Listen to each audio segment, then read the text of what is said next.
The presidential election is officially 1 year away, but right now all eyes are on the third GOP debate. It's set for tomorrow night in Miami right here on NBC. So 5 candidates, they're expected to make their case to voters for why they should be the next Republican nominee.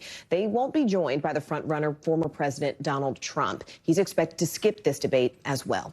NBC News correspondent Maura Barrett joins us now. Maura, first off, just set the scene for us. What can we expect from the debate stage tomorrow? And frankly, who has the most at stake right now?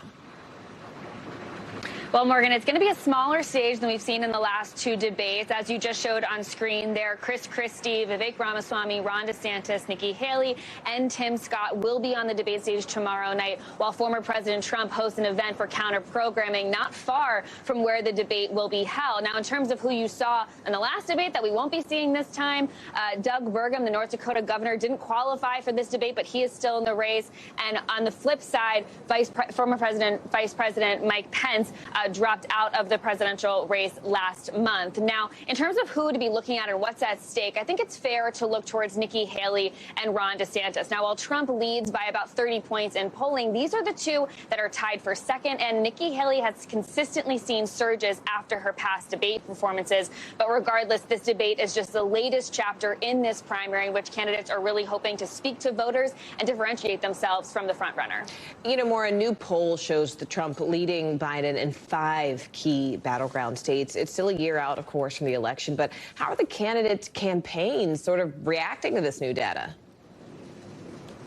Well, this poll is definitely a stark difference to what the candidates have been trying to argue on the campaign trail, that they are the best person to beat President Biden. Now, what we often see when candidates see polls that they're not happy with, they discount them. And that's what we heard from Ron DeSantis on this. He kind of said that polls are typically used to cast a narrative in his mind, and he casted doubt on the fact of this poll would ring true if Trump were the actual nominee. Now, looking at Nikki Haley's team, though, they actually put out data from the same poll indicating that she could beat Trump in those Biden, in those same battleground states by actually a larger margin. And so, like you mentioned, we're more than about a year from Election Day 2024, and a lot can change in that time, Morgan. A lot can change. We've seen it happen before. NBC News correspondent Maura Barrett. Maura, thank you. And remember, you can always watch our third GOP presidential debate tomorrow night, 8 p.m. Eastern, 5 p.m. Pacific, on NBC right here, and also streaming on NBC News Now.